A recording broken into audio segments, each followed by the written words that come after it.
अस्सलाम वालेकुम दोस्तों, मेरा नाम है माजिद अली और आप देख रहे हैं इल्मी एंटरटेनमेंट। दोस्तों, आज हमारी इडियम्स की चौथी क्लास है। आज भी हम कुछ ऐसे इडियम्स के बारे में सीखेंगे और उनके उर्दू में और हिंदी में मतलब भी जानेंगे जो हमारी डेली रूटीन लाइफ में इस्तेमाल होते हैं। तो दोस्तों, आज का हमारा पहला इडियम देखते हैं। दोस्तों, हमारा जो पहला इडियम है वो है अ मैन ऑफ स्ट्रॉ। इसका उर्दू में जो मतलब है वो है कमज़ोर आदमी, और हिंदी में इसको भूसे का आदमी कहा जाता है। उर्दू में भी इसको भूसे का आदमी कह सकते हैं। तो दोस्तों, अ मैन ऑफ स्ट्रॉ कैसी सिचुएशन में इस्तेमाल होता है? अ मैन ऑफ स्ट्रॉ उस वक्त उस सिचुएशन में इस्तेमाल करेंगे जब हम किसी कमज़ोर आदमी को देखेंगे, और उसके लिए जो हम इडियम इस्तेमाल करेंगे वो होगा अ मैन ऑफ स्ट्रॉ, यानी बहुत ज़्यादा कमज़ोर आदमी। इसका सेंटेंस देखते हैं दोस्तों। इसका सेंटेंस जो मैंने लिखा है आप बहुत ही आसान है, आप अपने पेपर्स में भी इस्तेमाल कर सकते हैं और अपनी आम रूटीन में भी इसको बोल सकते हैं। तो जो सेंटेंस मैंने लिखा है वो है he can not fight because he is a man of straw. मैं इसका बता देता हूँ, यानी वो लड़ नहीं सकता क्योंकि वो एक कमज़ोर आदमी है। हमारा दूसरा इडियम है दोस्तों अ रोटन एग। इसका उर्दू में तर्जुमा है, मतलब है गंदा अंडा, और हिंदी में भी इसको सड़ा हुआ अंडा या गंदा अंडा ही इस्तेमाल होता है। इसका मतलब हिंदी में भी यही है। तो ये उस सिचुएशन में इस्तेमाल होता है दोस्तों जब हम किसी समाज में या मुआशरे में बुरे आदमी को देखते हैं। तो जो बुरे आदमी होते हैं उन लोगों के लिए अ रोटन एग इडियम इस्तेमाल होता है। तो अब हम इसका सेंटेंस देखते हैं।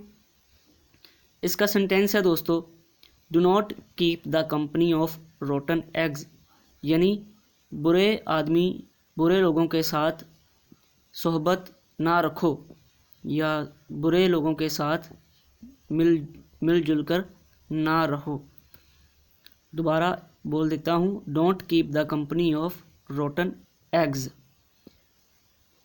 हमारा तीसरा इडियम है दोस्तों ऑल एंड सन्डरी, यानी अमीर गरीब सब, और हिंदी में इसको कहेंगे सभी और विविध,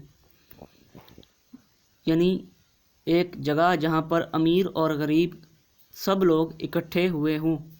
मिसाल के तौर पर दोस्तों, किसी जगह पर अमीर और गरीब तमाम लोग जा सकते हैं। ये नहीं कंपलसरी कि किसी अमीर ने आना है या किसी गरीब ने आना है, तमाम लोग यानी सभी लोग उस जगह पर जा सकते हैं।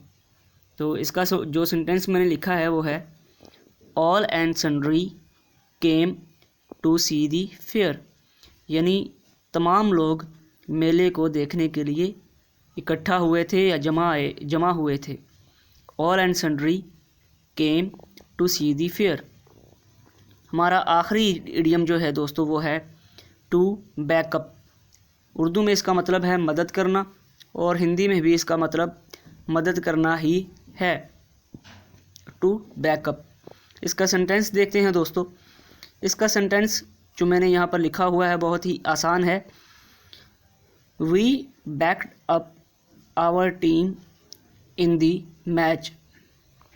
जैसा कि दोस्तों आजकल क्रिकेट का बहुत दौर दौरा है, आजकल क्रिकेट बहुत खेली जा रही है और देखी भी जा रही है।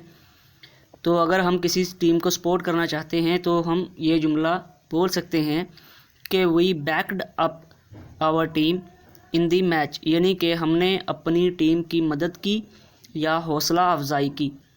तो दोस्तों, ये थी आज की वीडियो जिसमें हमने चंद ऐसे इडियम्स के बारे में सीखा जो हम अपनी डेली रूटीन लाइफ में इस्तेमाल कर सकते हैं। उम्मीद है आप लोगों को वीडियो अच्छी लगी होगी। वीडियो अच्छी लगी है तो लाइक शेयर और कमेंट ज़रूर कीजिएगा, और अगर चैनल पर नए हैं तो सब्सक्राइब करके बेल आइकन पर भी ज़रूर क्लिक कर दीजिएगा। शुक्रिया। अल्लाह हाफिज़ नासिर।